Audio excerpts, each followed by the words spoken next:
What is good, ladies and gentlemen? To another episode of Bodybag Center. Yes, today we're talking all things Super Smash Bros. On potentially the Nintendo Switch 2. Yes, it's time for some Bodybag Center news.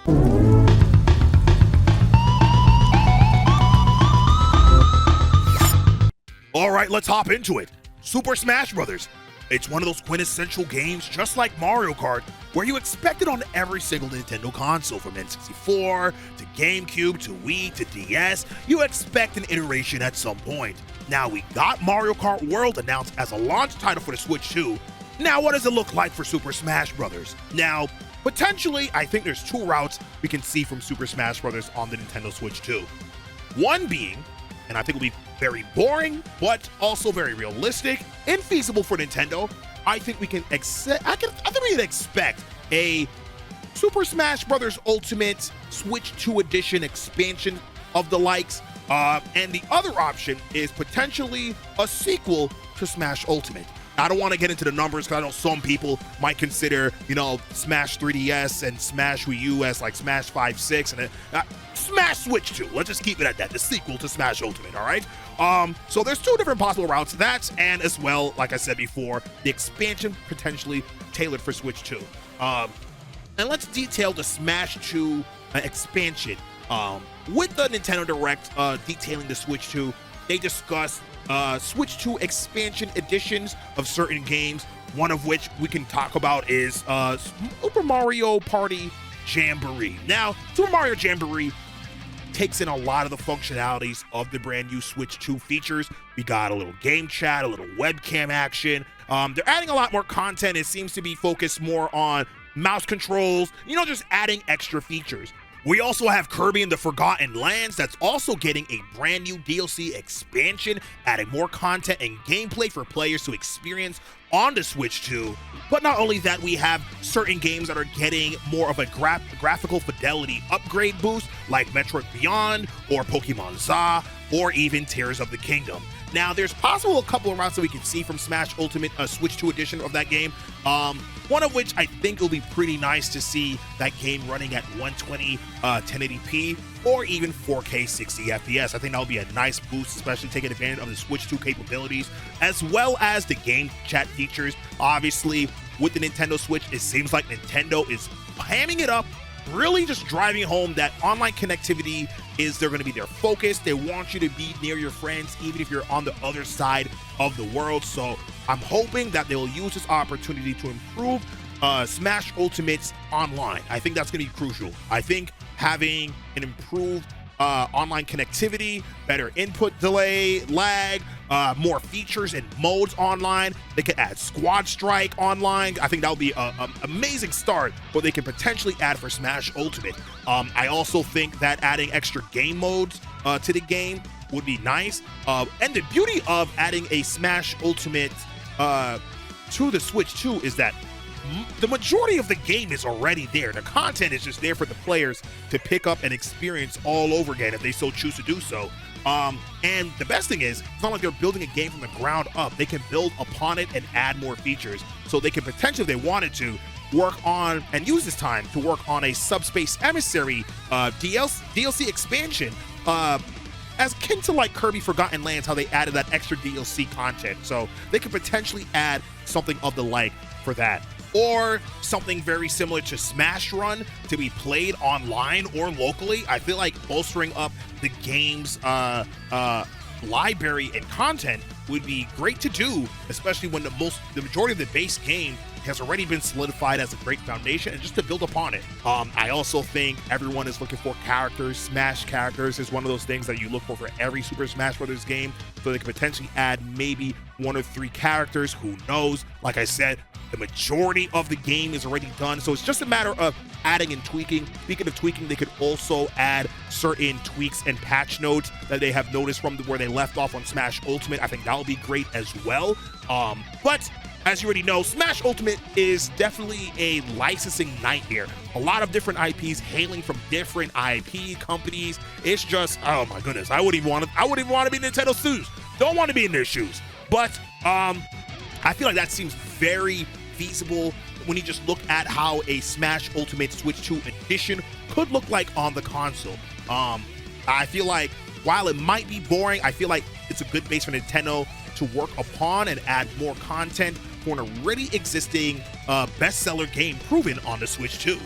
Now, the other option would be potentially a brand new Smash from the ground up. Now, currently, the creator Masahiro Sakurai is currently working on Kirby Air Riders, said to be dropping later in 2025. We don't have an exact date at this moment in time, but currently the creator is working on the Kirby Air Riders, so he is probably not even thinking about Super Smash Bros. At this moment in time. In fact, I think Kirby Air Riders is a game that he's been wanting to make for a while. Honestly, if he doesn't want to touch it, I don't care if Masahiro Sakurai touches the next Super Smash Bros. Because he did what he needed to do, his legacy and impact. If he wants to just be an advisory and oversee the project, that's up on him. But me personally, I would love to see Sakurai jump onto another like Kid Icarus Uprising type of game. Would love that.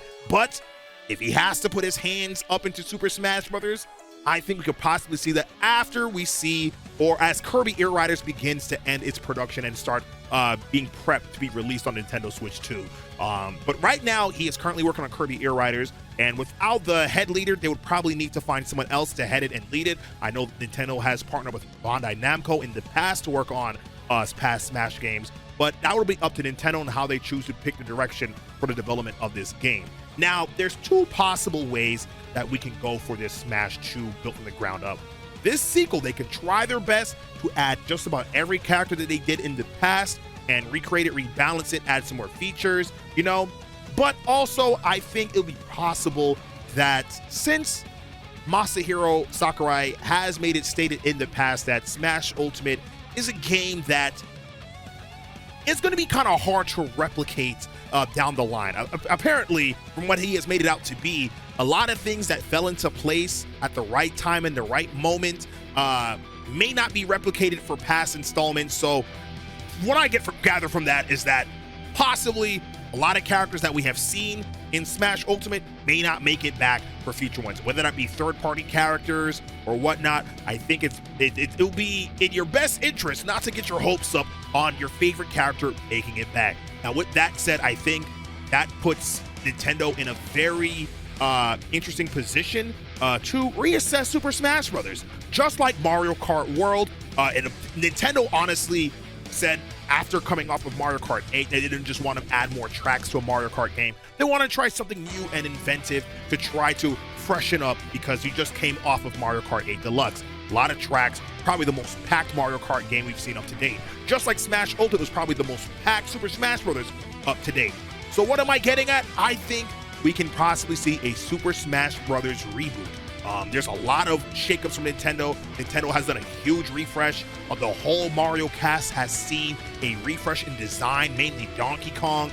They have updated all of their icons on the Switch 2. A lot of characters' models have been updated, and as what a bunch of different games have come out over the times. So I can expect a lot of characters to be tailored and tweaked to have their kit reflect their current game and their current status in Nintendo. Similar to how Link has always seen a couple adjustments for whatever his latest game is, I would like to see Nintendo apply that level of appreciation to their whole cast. I can see definitely a truncation of their roster and then focus on key core characters of Nintendo, as well as honing their characters' moves as well.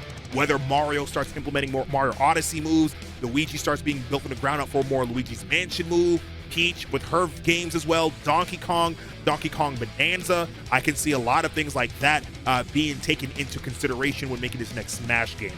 I feel like a big thing for Smash is their main core IPs. And with that, I feel like a lot of characters that were introduced initially may not make the cut, just depending on how they choose to refresh everything. Starting from scratch, they're not really going to be tied to anything, so it'll be up to Nintendo to see who they view as a really good front runner and a good representation of their library, their cast, and what they have to offer. So I could see a lot of the Mario cast making it back, Donkey Kong, Zelda, Splatoon, a lot of, the Nintendo staples that you always expect. I would love to see them getting a refresh. I would love them to kind of just look at what they have to offer, and instead of making certain characters like Ganondorf in the past was a built off of Captain Falcon's moveset, I would love to see what Ganondorf looks like if they start to, take into account how he appeared in past Legend of Zelda games, Breath of the Wild, Tears of the Kingdom, and what Ganondorf could potentially look like. I feel like, tailoring their kit and moveset as they have done for new characters that have been added into Smash, I think that will be a great look at it. I feel like not only Pokemon, but I feel like also Fire Emblem could potentially see a lot of different truncations of the cast. I think staples like Marth would probably definitely be a lock in, but I feel like they will probably focus more so, rather than bolstering up the roster, more so making every character feel their own and unique, and making sure they pay homage properly to the game they're coming from. So I feel like we can expect to see a lot of tweaks and change potentially from a Super Smash Bros. Reboot. I would love to see, instead of Meet Gunner, Meet Brawler in the game, I'd rather them focus more on the Miis and how they existed in other games, whether it be Tamagotchi Life or Wii Sports Resort or whatever the fuck. I feel like adding costumes, which were very me-centric in the game, I feel like it would be beneficial for Nintendo to dive into costumes from other characters. Well, whether it be we get different costumes for Samus from other games, whether it be Corruption, whether it be from her other suits that she's had, whether we get shiny iterations of all the Pokemon, Mario donning his Mario Odyssey cap and suit. There's a lot of costumes and a lot of iterations. Donkey Kong having his overalls from Bonanza. I feel like Nintendo has a lot of money to be made, and potentially for DLC and different character outfits and skins. I feel like they've really focused more so on the Miis for Super Smash Bros. Ultimate, and I feel like they would be missing out not only just on just showing love to their other characters besides the Miis, rather than having, a weird discombobulated Diddy Kong head on a Mii. I feel like they could potentially use that time to work on, a different Ganondorf skin or whatnot. So I feel like adding those skins as well as DLC would be amazing. But like I said, I feel like for Smash Switch 2 Ultimates, whatever they choose to call it, I feel like the direction would be for a potential reboot to reassess the roster and see what characters they feel like will be a good representative of what the current library is looking at, this current state of Nintendo, and also tailor their moveset to the current state of Nintendo as well. So I think that makes sense. When it comes to DLC, there's always a bunch of characters that everybody wants to see return, whether it be Sonic, whether it be Cloud. I feel like certain characters like that. I think Sonic and Cloud, I feel like, especially with Final Fantasy Remake entering the Switch 2's library, I feel like that could potentially solidify or give us a good hope that he could return. But we don't know, and it's kind of hard to know these things behind closed doors because only Nintendo knows that based off of their dealings with other companies. I could potentially do another video down the line, and so if you guys want to do so, of me diving in on conceptually what a Smash Brothers rebooted roster could look like on the Switch 2. I think that a Smash Ultimate Expansion Edition on the Switch 2 has a better chance being realized in the next 1 or 2 years, but I feel like a Smash 2 from the ground up, we're probably looking at maybe 3 or 4 years down the line if they haven't even already started laying out the groundwork for a game such as this, because obviously games take time and effort, and I want to conceptualize what they might make us pay if Mario Kart World is already $80, but that is a story for another day. In any case, my name is Moonskii. This was Bodybag Center News. Thank you for tuning in. There's nothing else on this video, so would you kindly get the fuck off my channel?